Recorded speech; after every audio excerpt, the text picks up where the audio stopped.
Severe storms left millions under tornado watches on Monday. Plus, we take a look at a new local kids show.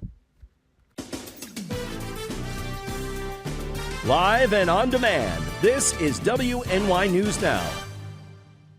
Thank you for joining us at Western New York News Now. I'm Lee Kane Jr. Those stories and more are coming up, but first, a Jamestown man is facing several felony charges, including predatory sexual assault against a child and rape in the first degree. 37-year-old Michael Lamb was arraigned on July 17th on a 12-count indictment. He faces 4 counts of predatory sexual assault against a child, 5 counts of rape in the first degree, 1 count of coercive sexual conduct against a child in the first degree, and 2 counts of endangering the welfare of a child. Predatory sexual assault against a child is a Class A2 violent felony. Rape in the first degree is a Class B violent felony. Coercive sexual conduct against a child in the first degree is a Class B felony, and endangering the welfare of a child is a Class A misdemeanor. These crimes were alleged to have occurred between February 2021 to January 2023 and are the result of a lengthy investigation conducted by the Jamestown Police Department Juvenile Bureau, the District Attorney's Office, and the Child Advocacy Program. Lamb was arraigned by Judge David Foley and has pleaded not guilty. His bail conditions have been set at $50,000 in cash or a $100,000 bond. He is currently being held in the Chautauqua County Jail. In other news, a Colden teenager was arraigned on second-degree manslaughter charges following a fatal car crash earlier this year. 18-year-old Jayla L. Mueller was arraigned on Monday morning in front of Erie County Court Judge Susan Egan. She faces 3 counts of manslaughter in the second degree, which is categorized as a Class C felony, as well as 1 count of reckless driving, which is a Class A misdemeanor. The incident in question occurred around 11:30 p.m. on February 20th. Mueller was allegedly operating a vehicle at high speeds on John James Audubon Parkway in the town of Amherst. She lost control of the vehicle while entering the ramp onto Millersport Highway. 3 of her passengers were killed as a result of the crash. They were 18-year-old Azathiel Pabin, 19-year-old Isabella French, and 20-year-old Dakota Eldridge. Mueller and a 4th passenger suffered non-life-threatening injuries and were transported by ambulance to the Erie County Medical Center. Mueller's next court appearance is scheduled for August 29, 2023, for further legal proceedings. She is currently under supervised release. A Depew resident has received the maximum sentence for the murder of his ex-wife. 40-year-old Syed Nasir was found guilty of murder in the second degree as well as aggravated criminal contempt on June 9th. The conviction stemmed from an incident that occurred on November 20th, 2021, when Nasir unlawfully entered the residence of his ex-wife in violation of an existing order of protection. He attacked the victim, Nazifa D. Tahir, resulting in her death. She was alone at home while preparing for their child's birthday party later that day. Nasir had a history of domestic violence and had been on probation due to a previous incident with his ex-wife, where he pleaded guilty to criminal trespass in the second degree and was sentenced to 3 years probation and mandatory participation in a domestic violence program. Jurors deliberated for only 33 minutes after a 5-day trial before sentencing Nasir. Well, a former jail deputy has been found guilty of failing to report inappropriate conduct with a female inmate, as well as violating protocol by making unauthorized contact with a former inmate. Erie County District Attorney John J. Flynn has announced that 42-year-old Robert M.D. of Eden has been sentenced to 3 years probation by the State Supreme Court Justice Deborah A. Haindiges.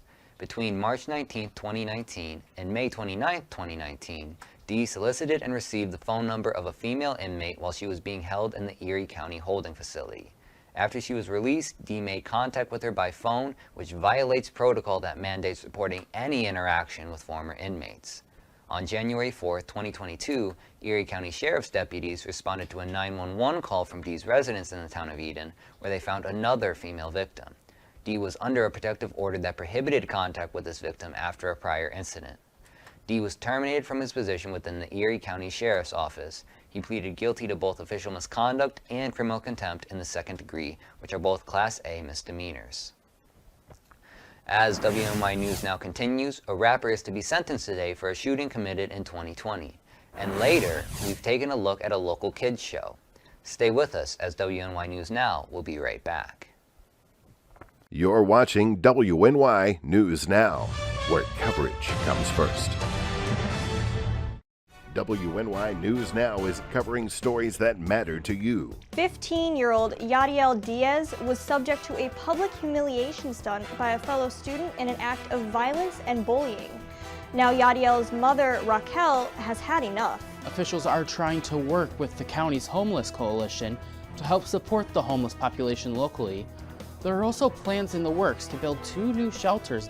WNY News Now, where coverage comes first. 3-on-3 basketball returns to Jamestown, New York this summer. Collaborative Children's Solutions and partners are hosting a Gus Macker tournament August 19th and 20th. Register online at macker.com before July 31st. EagleZip.com is your local one-stop shop for all of your home and business computer needs. Located on Fluvan Avenue Extension, just outside of Jamestown, EagleZip.com sells and services all brands of desktops and laptops, as well as servers and network equipment for your business.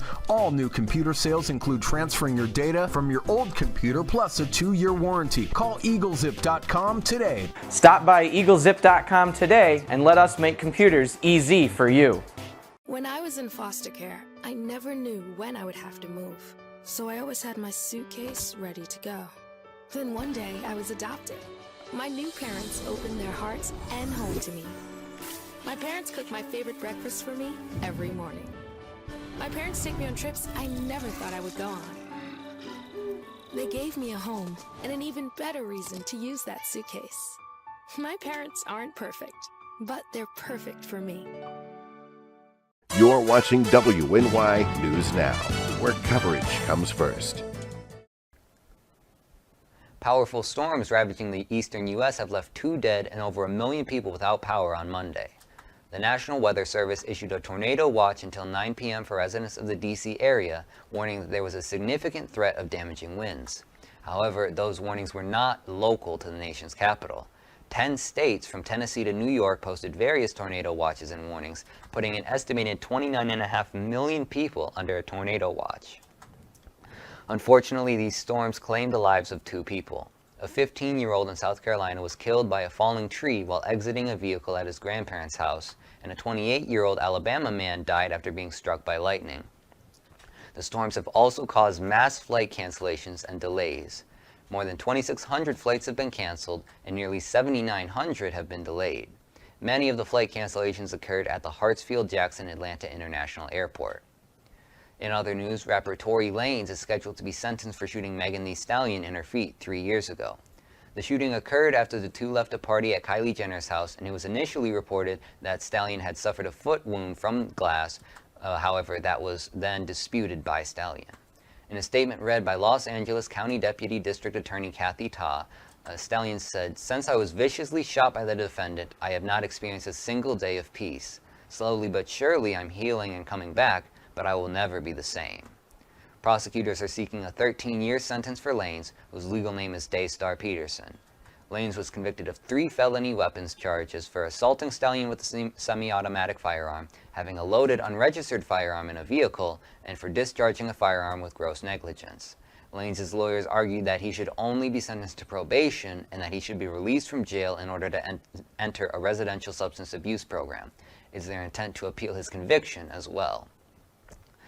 A local preschool teacher turned children's show host has decided to create content that will set her show apart from Blippi or Miss Rachel by encouraging her young audience to get up and move. Kayla Walker, or Kika, has made it her mission to show kids that exercise is just as fun as watching TV. Our Alyssa Wright has more. So Kika and Friends is a new YouTube show that we are coming out with, geared towards children, obviously. We are going to be traveling and doing a bunch of adventures, and it's educational. We do things like, shapes, numbers, different types of things, and we go on fun adventures and then we bring the kids with us as well, just for a little fun. But I want them to be able to get up. I don't want them, to just sit there and just, have their eyes glued to a TV where they're just doing nothing. And I think if their minds and their bodies are moving constantly, it helps them to learn better too as well. One way Kika and Friends get the little ones up is with help from their animated tune box, Lyric. When I watch my kids at preschool, they watch and they don't really do much of anything but just sitting down. So I try to think of something to keep the kids active. So Lyric is constantly getting them up and moving and dancing and moving their bodies so that, it's not just a sit down show. It's more of a get up and dance, and yeah, it's pretty cool. She's a magical tune box who tells so it helps them learn everything. I help them if they don't know, if they get struggled on anything, I help them, and I tell them a lot of things.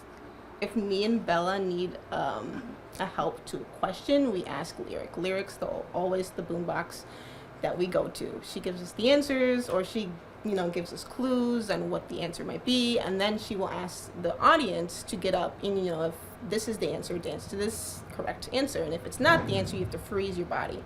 Walker hopes to use her platform to inspire children in the Black community. I feel like I'm one of the first Black education, to be, and that's I really want to inspire young Black children, because I feel like we don't have that in that type of community. So it really makes me feel good about that. The preschool teacher used her class as a test panel to be able to really understand what children like. So we did 3 last year, and those were kind of like a test trial, just to see what the kids liked. And I would play them for my preschool class, and we kind of seen what they enjoyed and what segments they liked, and they really liked the time when we told them to get up and dance. In the end, the group can't wait to get filming. A lot of the times, I just like shooting the video because it's a lot of fun. Full episodes are set to be released to the public in October 2023 on YouTube. Alyssa Wright, WNY News Now.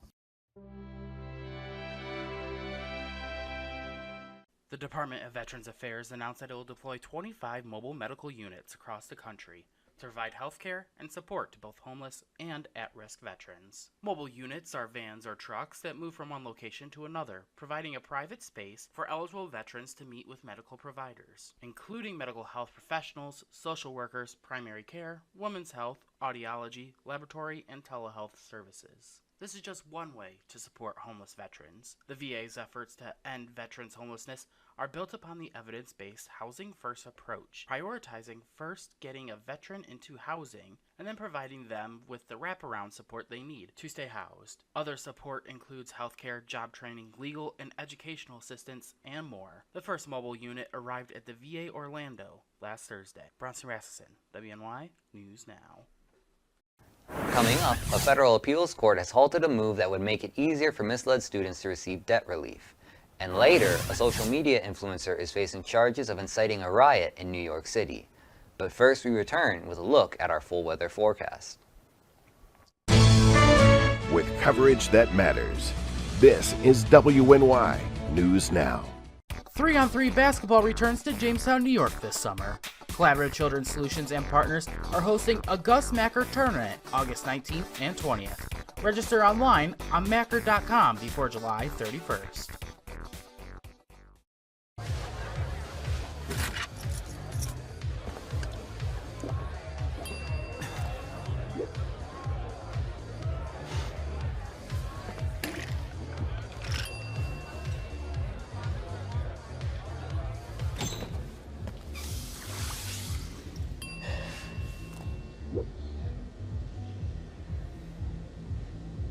If you need to do something to feel okay to drive, you're not okay to drive. Don't drive buzzed. How prepared is your family if a hurricane shows up at your doorstep? Or a flood? Or a blizzard? You can't just turn away a natural disaster. That's why it's important to go to ready.gov/plan now. It has the tools and tips you need to make an emergency plan with your family. So if disaster comes knocking, let's go. You'll be ready to help keep your family safe. It's just a pizza. Yes! Make a plan today.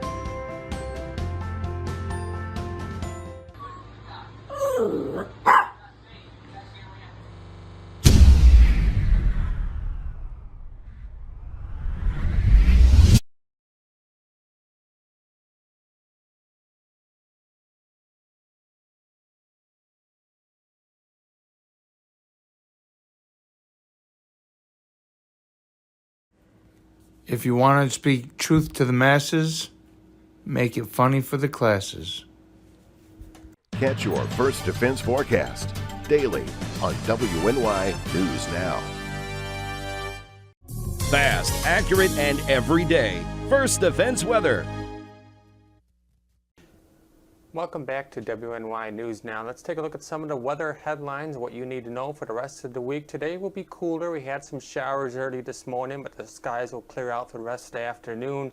High pressure builds in tonight, so that should provide mainly dry weather on Wednesday. We'll have a few more storms to contend with on Thursday. We'll be quiet once again on Friday, and then if I had another row there, we'll be bringing back some more storms by the time Saturday rolls around. We do have a beach hazard statement in place for the National Weather Service in Buffalo. Between some gusty winds today, 15 to 25 knots along the Lake Erie shoreline, when waves of 4 to 8 feet.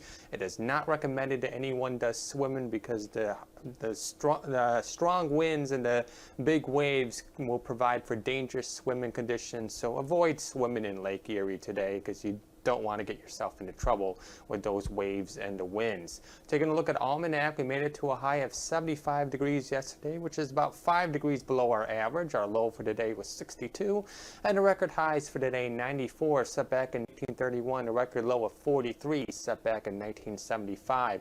While the next few days will be slightly below average, but taking a look at the NOAA 8 to 14 day temperature outlook, which favors some above average temperatures to return to the region through the period of August 15th to August 21st. So if you like the warmer weather, we do have some warmer temperatures on the way heading into the second and third week of August. Taking a look what's happening across the northeast right now, we do have a low pressure system that's moving north of the region up across Canada that brought us some showers early this morning, but those clouds and showers should taper off through the afternoon, and we should go partly sunny skies through the afternoon hours and then partly cloudy skies heading into the overnight hours.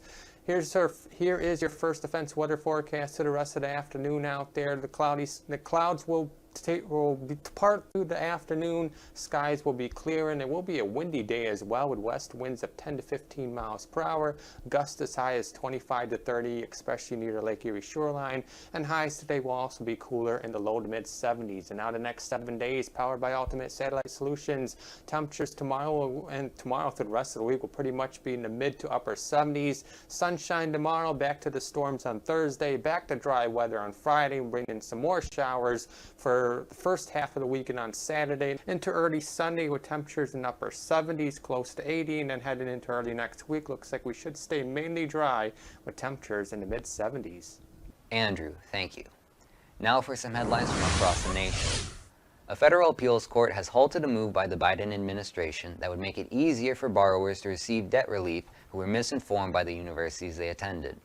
The administration aimed at broadening existing policy that would end the debts of students who borrowed money to attend colleges and universities that were found to have misled them in matters like whether they would be properly prepared to work in their field of study or their likely earning potential after obtaining a degree. Career Colleges and Schools of Texas, an association of for-profit post-secondary learning institutions, filed a lawsuit against the rule in February, decrying that the rule expansion would cover even unintentional actions by a college. They argue that such a rule gives the Department of Education powers similar to a court in determining debt relief. The colleges initially asked a Texas-based federal judge to block the rule while their lawsuit is in court, but were denied. On Monday, however, three Fifth U.S. Circuit Court of Appeals judges granted the injunction, with arguments to be heard in November. Well, a social media influencer is facing charges of inciting a riot after a gathering of thousands of fans descended into chaos. Kay Sinat drew thousands of his followers to New York City's Union Square on Friday with the promise of giveaways, including a new PlayStation. Initially live streaming on Twitch from a vehicle, the event quickly grew out of control after he exited the vehicle with his entourage. He was removed from the event for his safety at some point Friday afternoon as the large crowd ran amok. They scaled structures, threw objects at car windows, and even began climbing onto moving vehicles. 65 people were arrested, 30 of them being juveniles. Several people were left injured, with at least 4 people being taken away in ambulances. The event has drawn scrutiny toward the power social media influencers possess and the parasocial relationship that followers develop with them. Well, coming up next, the third biggest U.S. jackpot is waiting to be won. You're watching WNY News Now, your source for breaking news. 3-on-3 basketball returns to Jamestown, New York this summer. Collaborative Children's Solutions and partners are hosting a Gus Macker tournament August 19th and 20th. Register online at macker.com before July 31st.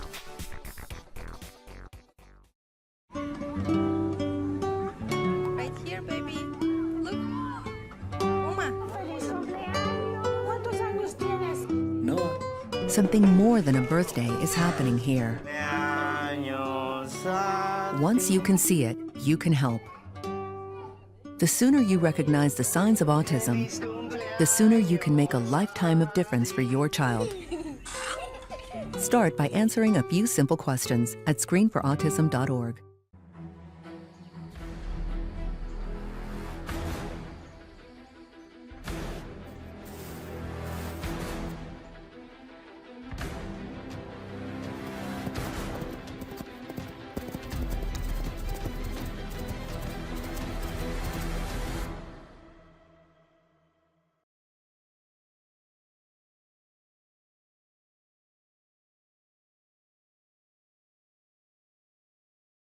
You're watching WNY News Now, where coverage comes first.